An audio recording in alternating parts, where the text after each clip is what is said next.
भारत देश हमारा ओ राम सिया गोविंद राधे।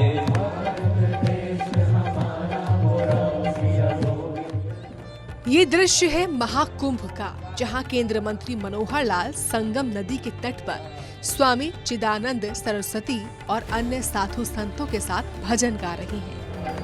राम यही है, कृष्ण यही है, राम यही है, कृष्ण यही है, राम यही है, कृष्ण यही। जिसे सुन वहां मौजूद अन्य लोग एक तरफ जहां इस भक्ति रस में डूबकर झूम रहे हैं, तो वहीं दूसरी ओर वो भजन गाकर इस गीत का आनंद भी ले रही हैं।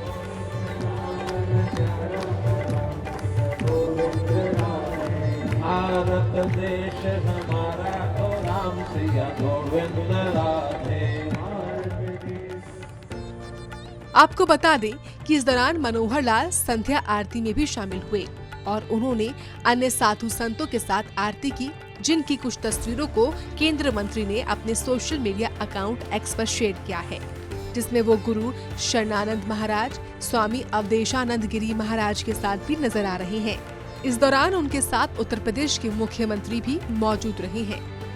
गौरतलब है कि प्रयागराज महाकुंभ के 6वें दिन भी श्रद्धालुओं की भारी भीड़ संगम तट पर उमड़ पड़ी, जिन्होंने महाकुंभ स्नान किया, जिसमें से केंद्रीय मंत्री मनोहर लाल भी थे, जिन्होंने संगम नदी में आस्था की डुबकी लगाई और महाकुंभ स्नान किया। देखिए, इस ठीक कहा आपने, सन 1980 से जब से माननीय अशोक जी सिंघल ने इस प्रोजेक्ट का बीड़ा उठाया था कि बाबरी ढांचे के स्थान के ऊपर भव्य रामलला जी का मंदिर बनना चाहिए, मैं उस समय से इस के साथ जुड़ा हुआ हूँ।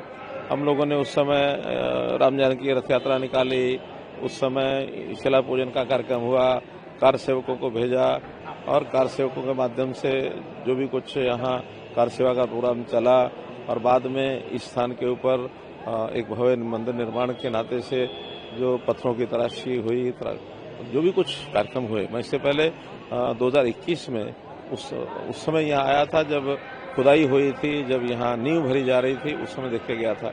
और आज बहुत उत्सुकता थी कि भव्य मंदिर के निर्माण के बाद मैं पहली बार आज रामलला के दर्शन करके आया हूँ। मन बहुत प्रसन्न हुआ है। जो भी व्यक्ति यहाँ आता है उसको जीवन का एक संस्कार, वो अपनी आस्था को व्यक्त करता है, संस्कार उसके अच्छे होते हैं। राम जी का स्थान सारे देश में एक ऐसा स्थान बना है कि देश की पूरी जनता को, पूरे समाज को जोड़ने का जो उनका एक दिशा दर्शन है, वो सबको ज्ञात होता है। महाकुंभ 2025 वास्तव में दुनिया का सबसे बड़ा मेला ये बन रहा है, जहाँ करोड़ों की संख्या में लोग दर्शन करेंगे शिवरात्रि तक। और यहाँ जाने के बाद एक आस्था को लोग व्यक्त करते हैं, अपने देश की एक सांस्कृतिक एक धरोहर है ये। और मन में बहुत प्रसन्नता हुई जाकर के, जैसे गंगा जी में डुबकी लगाते हैं तो मन में एक शुद्ध विचार ये भी उत्पन्न होते हैं और देश की एकता, सामाजिक एकता, वहाँ भी उसका एक प्रदर्शन होता है। कुंभ का मेला सराहनीय मेला है। इसमें उत्तर प्रदेश के प्रशासन ने सब प्रकार की व्यवस्थाएं अच्छी की हैं, चाहे वो सुरक्षा की व्यवस्था है, स्वच्छता की व्यवस्था है, अथवा वहाँ स्नान के नाते से जितनी व्यवस्थाएं घाटों पर की गई हैं, वहाँ रहने के लिए टेंट के जो कुटीर बनाए गए हैं और सब व्यवस्थाएं बहुत अच्छी वहाँ बनी है। मैं आंकड़ों की बात करें तो अब तक 7.5 करोड़ से ज्यादा श्रद्धालुओं ने स्नान कर लिया है। वहीं आने वाली मौनी अमावस्या को 10 करोड़ से ज्यादा श्रद्धालुओं के पहुंचने की उम्मीद है, जिसको लेकर प्रशासन अलर्ट मोड पर है। ब्यूरो रिपोर्ट, सूर्या समाचार।